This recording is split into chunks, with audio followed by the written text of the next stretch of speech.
Bismillah, alhamdulillah, wassalatu wassalam, ala rasulillah. Assalamu alaikum, everybody. Wa alaikum salam wa rahmatullahi wa barakatuh. Long time no see, sis. How's everything going? How's Alhamdulillah, things, everything. sis? Alhamdulillah, everything has gone well, honestly. You know, I've had some complaints that our videos disappearing, so I thought I better remedy that.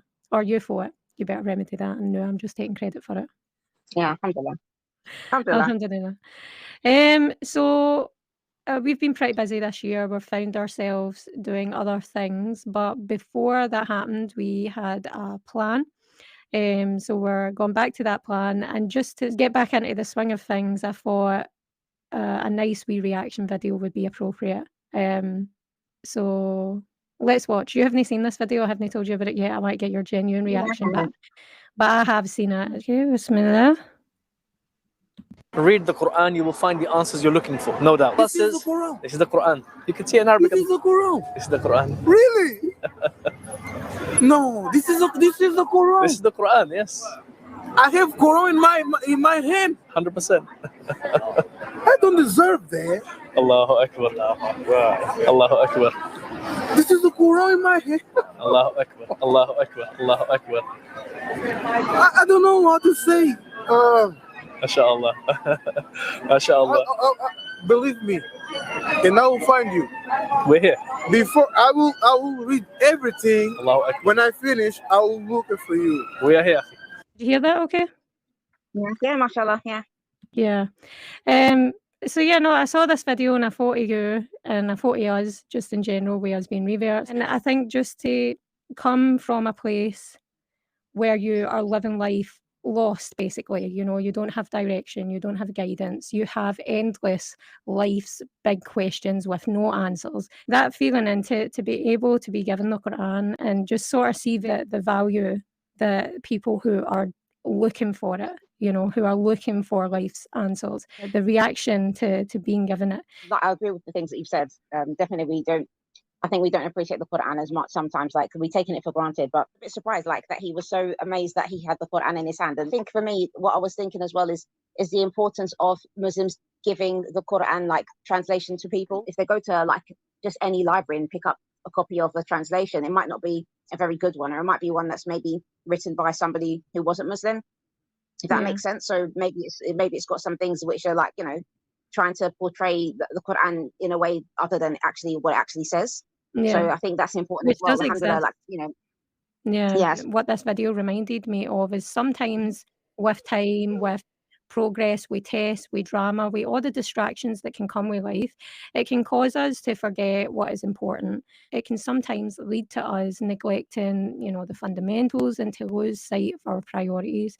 And like I said, I just felt like this video just gave a wee bit of perspective, the value of just going back to the Quran. Let me put it this way. Recently, I've been around a lot of reverts, some of which are just learning to pray and stuff like that. And it just, again, brought to light just the need for focus being on the fundamentals. I think that's probably the best way I could put it. That's another thing that the video kind of made me think about, the Quran itself. If we read Quran more, obviously we're going to understand our religion a little bit better, because obviously one thing leads to another thing, you know, read the tafsir and everything like that, explanation, but it's the implementation as well. And not only that, but just, you know, having that connection with it. There's so many ways to connect to the Quran. So there's, you know, apart from reading, there's memorizing, learning how to read properly as well with the tajweed and everything. So there's so many different elements to it. It really isn't like any other book, you know, subhanAllah, like Christians with the Bible. Every Christian will pick up the Bible and just interpret it in their own way, and that's seen as okay. But with Islam, you can't do that. With the Quran, you can't do that. There is an explanation that goes along with it, and the Quran actually explains itself too. So you'll have in one surah, like maybe something is mentioned, and then another surah that is like emphasized or explained further. So it's like it really kind of complements itself. And apart from that, we obviously have to have the hadith as well, you know, which the Prophet ﷺ, he gave us even more detail about it. So, you know, there's just so many layers. I don't want somebody to decide to misinterpret what I'm saying. And because I'm not saying that the word of Allah is like an onion, okay? I'm just saying, like, with regards to how we have to go about connecting with it. And the depth of it, not just a one layer something, it's multi-dimensional. There's, you know, multi-layered, multifaceted. Like even if somebody was to just take one ayah a day and spending time trying to understand, what it means and implement it in your life as well, subhanAllah. Yeah, I think it's such a good point, to be honest with you. I don't think we ever think about the learning process. And I think maybe that's just the Western way that we learn. Like when we go through school, college or university, there's a criteria list that you need to sort of tick off. And I think this is the approach that we take almost as reverts to learning. I'm speaking for myself. It does become a really artificial sense of tick boxing, whereas the Islamic method of learning is a constant repetitive and revision, going back and sort of revising and constantly going over things, going back to the fundamentals, reviewing the topic of Tawheed and reviewing Hadith and reviewing the Quran and the tafsir and things like that. We should constantly be going over, because it allows us to get a deeper understanding of what it is we're learning, and it helps us increase our connection, increase our iman, increase our ibadah, like the quality and things like that. It's almost like, when I was learning to drive, I had this really superficial way of learning. It was like, you have to do this at this point, you have to put your seatbelt on, you have to touch this, and you have to look at that mirror at that time, and then this mirror at that time. And I remember my instructor, they would constantly put emphasis on my mirrors, like me connecting with the mirror, because I was just like, this one, and then blah, blah, blah. But I wasn't actually using the mirror. I wasn't relying on the mirror, like I was just looking at it in a really superficial, scrape the surface way, ticking the checkbox and then moving on. But actually, when it comes to driving, you have to rely on the mirrors. You have to look deeply into them to make sure everything is safe and to be able to move forward. It is more than just ticking the checkbox. It's being able to rely and to use and to know and to understand and to gain more meaning, to gain more connection, to increase your iman more, to get more depth, to get more out of it. That really does involve us appreciating the fundamentals, going back, revising them, connecting with them, building on them even more so as we move forward. It's not that we just know them, tick that checkbox and then move on, because I think it can really affect us in the long run. I think somewhere we lose something if we don't go back. Absolutely, I agree, subhanAllah. And I love it. I really like the analogy that you gave, where you give an example of, driving and having to check your mirrors, because, we are kind of driving through life, isn't it? So checking the mirrors, for me, when you were talking about that, I was even thinking, for me, that's like having that taqwa. Having taqwa is not just saying you fear Allah, it's taking those precautions. And, if you're a driver who actually constantly checks their mirrors, you're more likely to see certain things that a driver who don't check their mirrors is going to see. That's what it's about. That's what having taqwa is about. Trying to always avoid getting into harmful situations. So when you check your mirrors constantly, that's basically what you're doing. As you said, it's more than just kind of looking at the mirrors to tick off the box. You're actually really looking at the mirrors. Okay, so like our wee series is about reverts because we're connecting it back to our website. If you don't know our website, it's called reverts.net. It's a sort of beginner's guide website, although it does have the Quran there, it does have some revert stories there, but it has some how-tos and it has some articles. It is a platform where both reverts and raised Muslims share.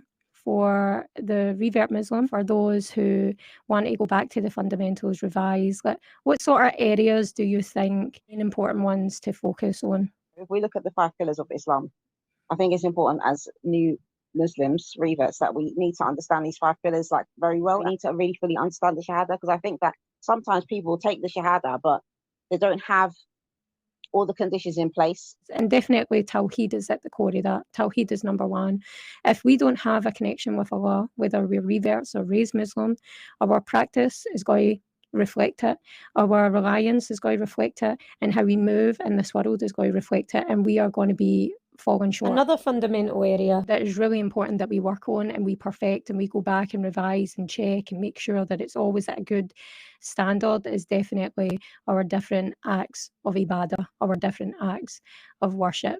I know definitely there has been some times where I've learned a thing, and then, maybe a couple of months later when I go back and check it, I see, I maybe have a flaw in this area, or I maybe have a flaw in that area, which is really common, right? I don't know if you have some experience in that sense. That happens all the time. I think that's as well part of iman going up and down. How did you find learning Salah, and learning different acts of ibadah? I found it difficult because I was really rubbish at pronouncing anything in Arabic. And I think a lot of people have that what do you call it, that kind of problem. When it comes to languages, I think a lot of people, especially when you're an adult, they feel like embarrassed or ashamed to make a mistake. They don't want to make any mistakes. And that can be a really big hindrance to learning a language as well. It's like people don't want to be laughed at. So this happens a lot, like especially with adults. Like with children, they don't have any issue. Just if it sounds funny, they'll laugh about it. But as an adult, when you're trying to learn something, and you obviously there's that level of seriousness that goes with it, you know how to say something, they feel embarrassed. Like you can feel embarrassed, like repeating a certain word until you get it right. So it took me a long time to actually learn the Arabic alphabet. And that wasn't because I didn't want to learn it, but I just didn't have anybody to teach me, actually. And it wasn't until I think I'd had my daughter, and there was a sister I met, mashallah, she was an Arabic teacher, or Quran teacher, actually. But and mashallah, she spoke Arabic and everything. She realized I didn't know how to read Arabic. And she was like, well, very easy to learn the alphabet. Once you've learned the alphabet, you can read it. And I said to her, really? Because I found that quite shocking that she said that, because with English, if you learn the alphabet, it's not like you can just read straight away kind of thing. Arabic has a phonetic language, so once you've learned the actual characters of the alphabet, and you know what the harakats are, a-e-u, right?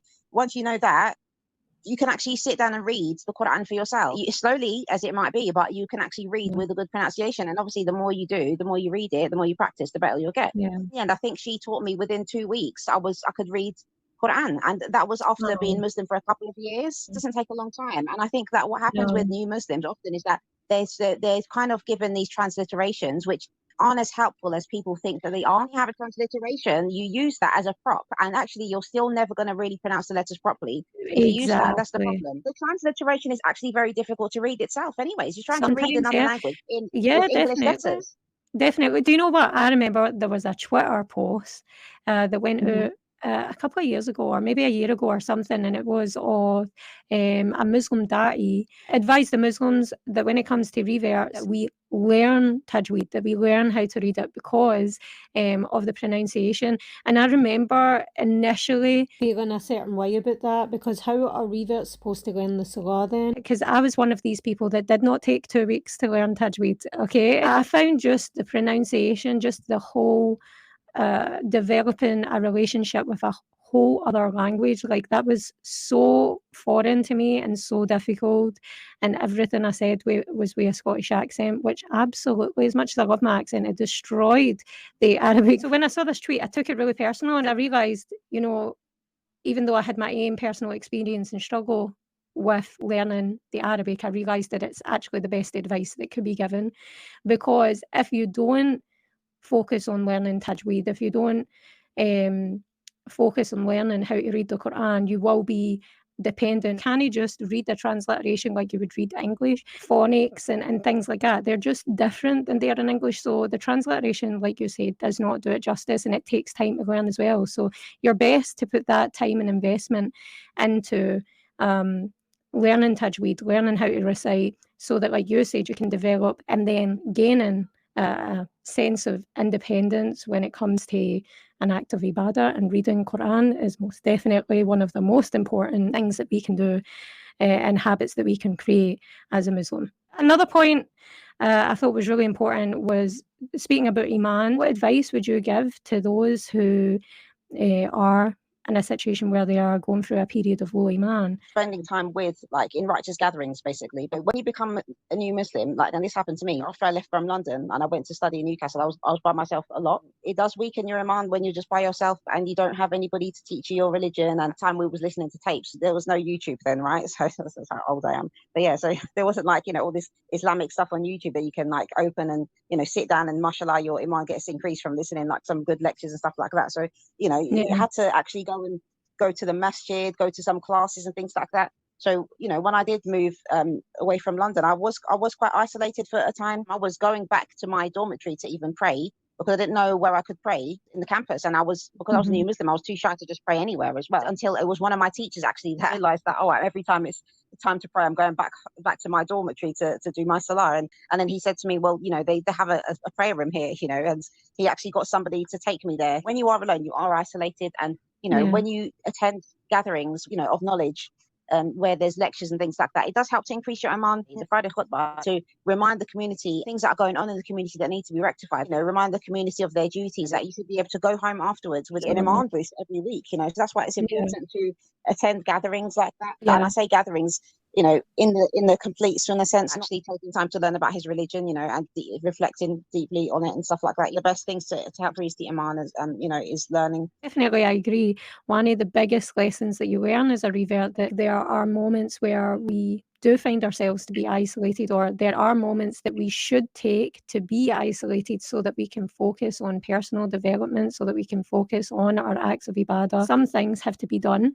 by yourself, you know, studying, revision, sometimes that has to be done by yourself. But also, like you said, it's so important that we do have a good circle of friends revolving around our Muslim identity, recognising Allah, what we are trying to achieve Islamically, you know, the Akhirah and everything else. And it's such a provision. It's so, so important. We are trying to achieve constant remembrance, constant reliance, and it's so difficult in a world of noise.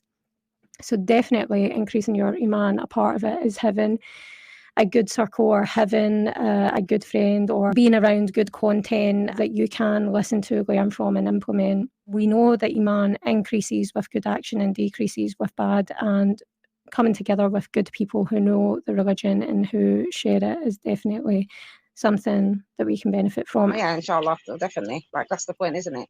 We're trying to achieve Jannah. Yeah, alhamdulillah. Yeah, it's not easy. You have to put the work in. Yeah.